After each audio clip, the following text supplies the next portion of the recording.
Hallelujah, God bless you. परमेश्वर आप सबको आशीष और बरकत दे। आज मैं आप सबको ऐसे वर्ड की ओर लेकर जा रहा हूँ।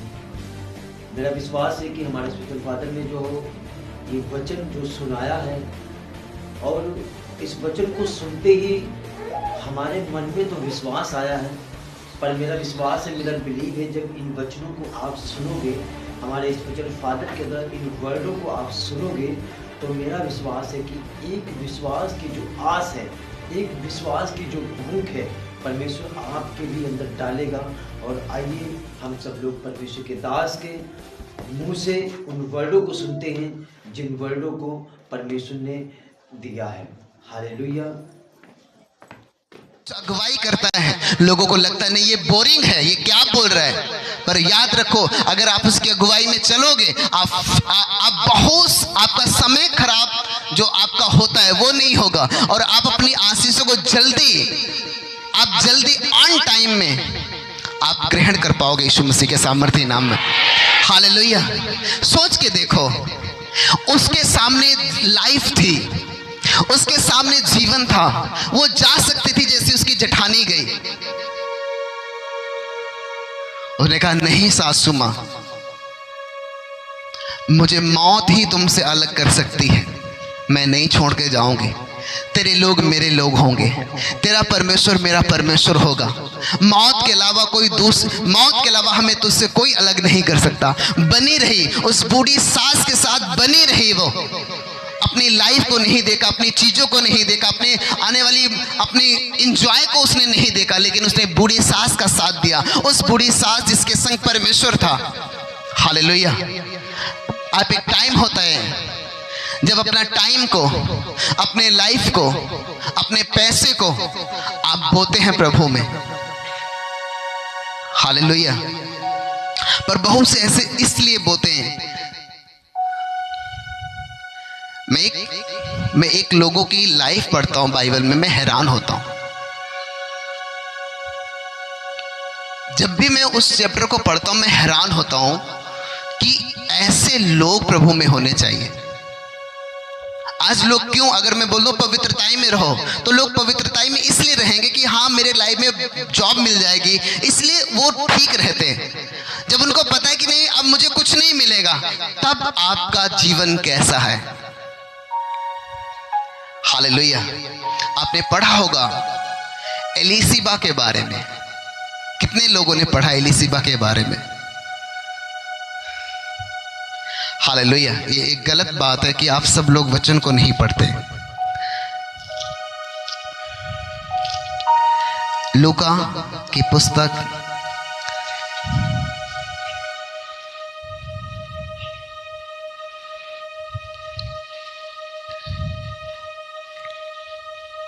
हालेलुया।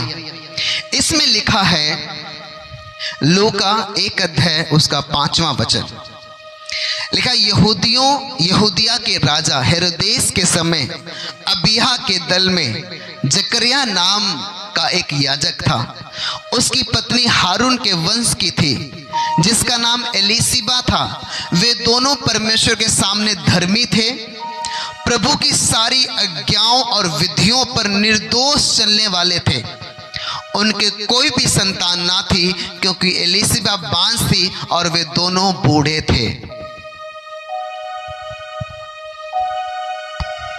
हालेलुया। इसमें लिखा, यहूदियों के राजा हेरोदेस के समय अबिय्याह के दल में जकरिया नाम का एक याजक था। उसकी पत्नी हारून के वंश की थी, जिसका नाम एलीशिबा था। जब आप 6 में पढ़ते हैं तो इसमें लिखा, वे दोनों परमेश्वर के सामने धर्मी थे। मतलब जब परमेश्वर उनको देखता था तो उनमें कोई गलती नहीं दिखती थी। हालेलुया। लिखा, वो परमेश्वर के सामने दोनों धर्मी थे, पत्नी नहीं पति भी। हालेलुया। धर्मी का मतलब वो एक एक वचन को परमेश्वर के मानते थे। आगे अगर आप पढ़ेंगे तो लिखा, वे दोनों परमेश्वर के सामने धर्मी थे और प्रभु की सारी आज्ञाओं और विधियों पर निर्दोष चलने वाले थे। उनके कोई संतान ना थी। जब उनके कोई संतान ही ना थी तो क्यों वो धर्मी बने थे? क्यों वो परमेश्वर की आज्ञाओं को मान रहे थे? और इस तरह से आज्ञाओं को मान रहे, इस तरह से परमेश्वर की विधियों को मान रहे कि कोई गलती नहीं कर रहे। लिखा है कि वो निर्दोष थे, परमेश्वर की आज्ञा और विधियों को मानने में वो निर्दोष थे। और वो बांझ थी और वो बूढ़े भी हो गए थे। हालेलुया। आप एक टाइम आता है जब आप प्रभु के धन्यवाद करते हैं, पवित्रताई में रहते, परमेश्वर की महिमा करते, तब जब आपको कुछ लालसा होती है कि हाँ, अगर मैं पवित्रताई में बना रहूंगा, अगर मैं परमेश्वर के सामने प्रार्थना में बना रहूंगा तो ये ब्लेसिंग मुझे मिल जाएगी।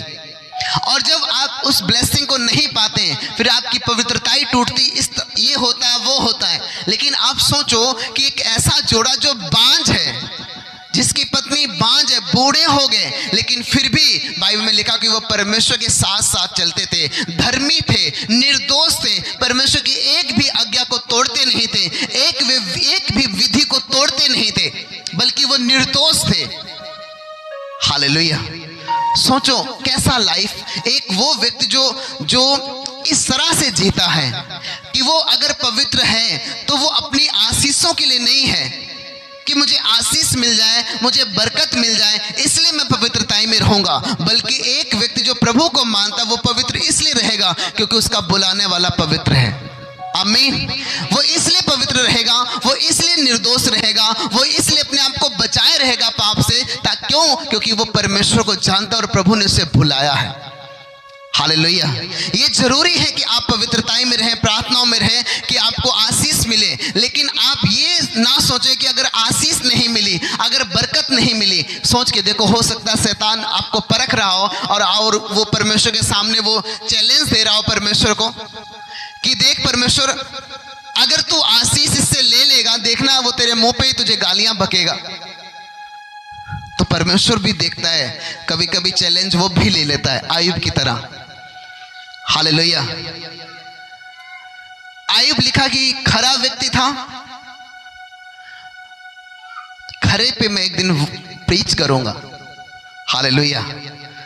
आप देखेंगे जब आप वो वर्ड सुनेंगे, वचन सुनेंगे, आप आशीषित होंगे यीशु मसीह के नाम में। हालेलुया। सोचो एलिशिबा और जकरिया किस तरह चलते थे। कोई बेबी नहीं, कोई बच्चा नहीं, बूढ़े हो गए, लेकिन फिर भी बाइबल उनको, परमेश्वर का वचन उनकी गवाही दे रहा है, कह रहा वो निर्दोष हैं। निर्दोष का मतलब एक भी आज्ञा जो प्रभु ने उनको दी है उसे नहीं तोड़ा। एक भी विधियां जो परमेश्वर की हैं, विधियों में क्या है कि तुम पहले जो भी विधियां होती थी, तुम सेवा करना, तुम अपने मेमने को ले जाना, तुम भेंट चढ़ाना, तुम बलि देना, सारी व्यवस्था। सोचो एक एक आज्ञा को वो फॉलो करते थे, एक भी आज्ञा को वो तोड़ते नहीं थे। क्या परमेश्वर ने उनको बांझ रखा? नहीं रखा। जब परमेश्वर ने देख लिया कि ये इनको मैं ब्लेसिंग नहीं दे रहा हूं, इनकी बेइज्जती हो रही, शर्मिंदगी हो रही, लेकिन फिर भी ये मेरे प्रति ईमानदार हैं, फिर भी ये निर्दोष हैं, फिर भी ये मेरी व्यवस्था को मान रहे हैं, फिर भी ये मेरी आज्ञाओं को मान रहे हैं। हालेलुया। और एक दिन उसके हस्बैंड की ड्यूटी लगी परमेश्वर के उस पवित्र स्थान में सेवा करने की, क्योंकि एक पवित्र स्थान हुआ करता था, एक परम पवित्र स्थान हुआ करता था। परम पवित्र स्थान में याजक साल में एक बार जाता था। हालेलुया। मान लो ये स्थान है, यहां पर परम पवित्र स्थान है, ये पवित्र स्थान है। जो पवित्र स्थान था उसमें याजक डेली सेवा करते थे वहां पर जाकर, लेकिन जो परम पवित्र स्थान था वहां पर कोई नहीं जाता था। साल में एक बार याजक जाता था, हाथ पांव में घुंघरू जैसी पहन के अंदर जाता था, रस्सी उसके कमर में बंधी होती थी। हालेलुया। क्योंकि अगर वहां पर उससे कुछ भूल चूक हो जाती थी, अगर वो मर गया तो दूसरे लोग उस अंदर तक नहीं आ सकते थे, उसको पकड़ के ऐसे ही घसीटते थे, पर कोई मरता नहीं था। उस स्थान को वो इतना पवित्र समझते थे कि ये परम पवित्र स्थान है, जहां पर महायाजक साल में सिर्फ एक बार जाता था। वो महायाजक अगर उसका माँ बाप भी खत्म हो जाता था तो भी उसकी लाश को वो नहीं छू सकते थे। ये उनके लिए एक नियम था, जो महायाजक होते थे कि आप वहां नहीं जा सकते हो। और वो महायाजक की ड्यूटी लगी किसकी? एलिशिबा, जो बांझ थी, उसके हस्बैंड की। हालेलुया। मैं पढ़ूंगा उस चैप्टर को ताकि आपको क्लियर हो सके। इसमें लिखा है, जब वह अपने दल की पारी पर परमेश्वर के सामने याजक का काम करता था तो याजकों की रीति के अनुसार उसके नाम पर चिट्ठी निकली कि प्रभु के मंदिर में जाकर धूप जलाए। धूप जलाने के समय लोगों की सारी मंडली बाहर प्रार्थना कर रही थी। उस समय प्रभु का एक स्वर्गदूत धूप की वेदी की दाहिनी ओर खड़ा हुआ, उसको दिखाई दिया। जकरिया देखकर घबराया और उस पर बड़ा भय छा गया, परंतु स्वर्गदूत ने उससे कहा, हे जकरिया, भयभीत ना हो, क्योंकि तेरी प्रार्थना सुन ली गई है और तेरी पत्नी एलिशिबा से तेरे लिए एक पुत्र उत्पन्न होगा और तू उसका नाम यूहन्ना रखना। Hallelujah, hallelujah. अगर आप परमेश्वर के सामने ईमानदारी के संग चल रहे हो, कोई गलतियां नहीं कर रहे हो, उसके मार्गों में सही चल रहे हो, आपकी प्रेयर चाहे जितनी बड़ी हो और आपकी उम्मीद भले चाहे जितनी खत्म हो गई हो, आपको लग रहा नहीं ये अब हो ही नहीं सकता, परमेश्वर कहेगा, जब आपको कहेगा, आप कहोगे नहीं अब ये नहीं हो सकता, प्रभु आपके पास खड़ा होगा। क्या बात बेटा, हालेलुया। अब नहीं हो सकता तेरे से, क्या बात बेटा, अब तेरे से नहीं हो सकता, मत चिंता कर, तेरा बाप है, हालेलुया, जो सब कुछ कर सकता है यीशु मसीह के सामर्थी नाम में, हालेलुया। अब एलिशिबा के हस्बैंड को परमेश्वर ने कहा, दूत को भेजा। दूत ने कहा, जकरिया मत भयभीत हो, मत डर, क्योंकि तेरी पत्नी जो बांझ है उसको बुढ़ापे में एक पुत्र होगा, उसका नाम यूहन्ना रखना। सोचो, वो यूहन्ना ने यीशु मसीह को बपतिस्मा दिया, जिसने परमेश्वर के आगे आगे वो चला, प्रभु के रास्तों को जिसने सीधा किया, वो यूहन्ना एलिशिबा के द्वारा हुआ। कौन एलिशिबा थी, कौन जकरिया था? एलिशिबा